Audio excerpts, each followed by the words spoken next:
mentioned, our next game comes in Rupp Arena against a good Kentucky team. This game comes in a place where Alabama has not been super successful here recently. Obviously, it's Rupp Arena, so it's not a place where a ton of teams are successful.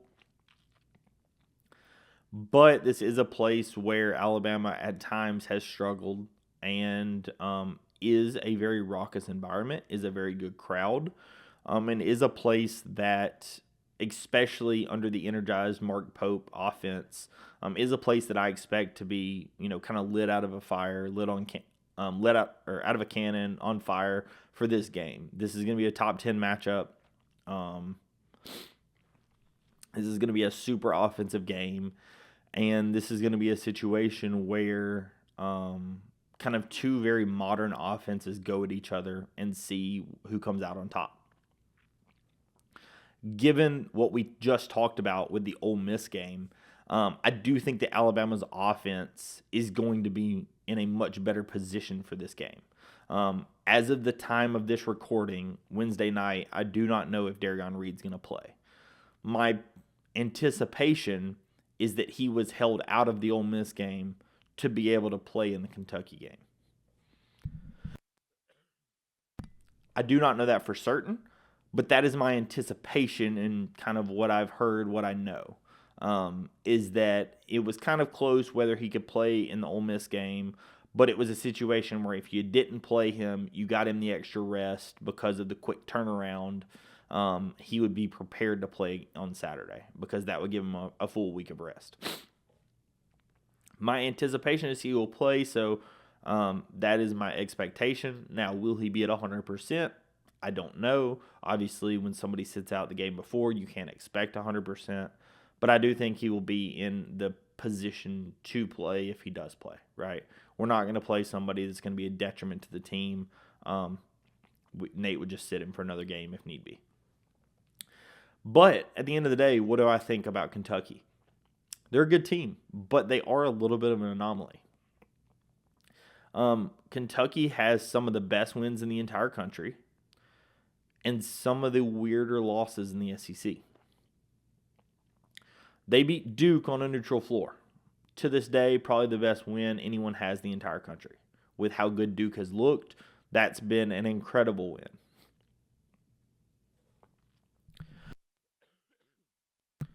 They also lost by 20 in Atlanta against Ohio State. That's one of the more intriguing losses of the year, right? So the question becomes, what Kentucky team are you going to get? Are you going to get the team that beat Duke and put up 106 on Florida? Or are you going to get the team that put up 65 against Ohio State and 69 against Georgia? And that really becomes the question, right? Because Kentucky, the way their defense has been this season, it reminds you a lot of Alabama from last season. That their offense is very good and can be very efficient, but their defense is just not good. And so if they're going to outscore you, they truly have to outscore you, right? The Florida game was 106 to 100. So they had to have 106 to even win the game.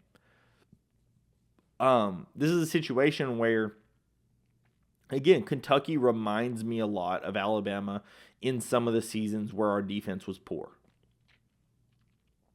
They don't do a good job turning you over on defense, right? So it's a very stark comparison to the Ole Miss team, which we had talked about, led the SEC in steals, and, that was their bread and butter. I was hoping that Alabama was going to do a good job taking care of the basketball, and our guys would be prepared for it. As I've talked about, the A&M, Ole Miss back-to-back, and the lack of focus deemed to be too much. But that is not who Kentucky is. Kentucky is much more like Alabama in the sense that they're going to play you straight up. They're not going to do a whole lot of gambling when it comes to defense, so they don't get a ton of non-steal turnovers. They don't get a ton of turnovers. They do a fairly good job not letting you assist on field goals. They're top 30 in the country in that. They do a pretty good job, at guarding the three-point line. They don't exactly run you off the three-point line, but they do a decent job guarding it top 10 in the country in that stat. But really, they are just trying to be a sound defensive team, right? That's what their goal is. Now, they currently sit in 76th per KenPom from a defensive standpoint. So, again, this is not going to be one of the most elite defensive teams Alabama will face this season. But they currently are second in the country in offensive, right? They took over Alabama's spot after our slacking that happened against Ole Miss. And this is an offensive team, again, that's put up 106. They put up 105 against Georgia State, 108 against Jackson State. Looks like they have broken 100 5 times this season. They also broke 97, 93, 95. And the 95 was against Mississippi State in conference. So this is a team that can score a lot of points. And Alabama's offense will have to contend with a lot of shooters and some guys that you just can't leave open. A couple of the big names that jump off the page as like just an absolutely can't leave open. Lamont Butler shooting just under 40% from three. And the big one is Colby Brea shooting 46.7% on 105 attempts, right? Jackson Robinson, another guy that has taken 118 attempts, just 34%, but has taken an absolute ton of three-point attempts. So those guys are just guys you're going to have to stay locked on because they're going to put them up. They're going to try to push the pace. Again, this is a team that runs a very modern offense, very similar to Nate Oates in that style. They are a very fast-paced team. I expect the possessions in this game to just be blazing. 75-plus possessions easily. Both teams are going to try to push the pace and push the tempo. And I think that is something that, you should expect out of this game, that both teams are going to try to get out and run with the ball. I do think that this game is going to come down to how well Alabama shoots the ball and how well Kentucky shoots the ball. That seems obvious when you talk about an offensive game as to like how teams shoot the ball. But I think that this is a game in which I expect Alabama to be, I don't want to say more prepared because I don't want to belittle what I think Nate Oates does on a day in, day out basis. But I expect the team to kind of have an extra chip on their shoulder after the embarrassing performance against Ole Miss. And I expect that this is going to be a situation where the team is going to have something to prove. You don't want to drop a game, but I will say the way in which we dropped the Ole Miss game is the way in which it's a wake-up call for your team. And I think that the team is good enough to obviously answer the wake-up call. They have some great wins as well. Alabama's beaten, Illinois and Houston and Creighton and all these teams that are very good. And so I do think that Alabama has a very good chance to be successful in this game. But it's going to come down to, can they make timely shots? Can they offensive rebound? That's a place where Kentucky has not been great, is rebounding the basketball. The games in which they've been unsuccessful, like Ohio State just got a ton of defensive rebounds. And in the Georgia game, Georgia bullied them. And out offensive rebounded and defensive rebounded them, right? This is a situation where in a few games that they have struggled and lost, they got bullied a little bit on the glass, and obviously they shot poorly, putting up only 69 points when they shot 24% from three against Georgia, and then when they put up 65 against Ohio State, they shot just 18% from three, right? So these are a couple of games where when the shooting does not go Kentucky's way, they struggle at times to find other offense. And I do think that that's something that Alabama is going to have to contend with, right? I think Alabama is going to have the interior presence to be able to slow down Kentucky. I think that Kentucky from an interior standpoint, does have guys like Amari Williams that are very good, and Andrew Carr very good. So they're going to have some size similar to Alabama in that front line. Brandon Garrison, another guy that's 6'10", 6'11". So they do have some size in the front line, unlike Ole Miss.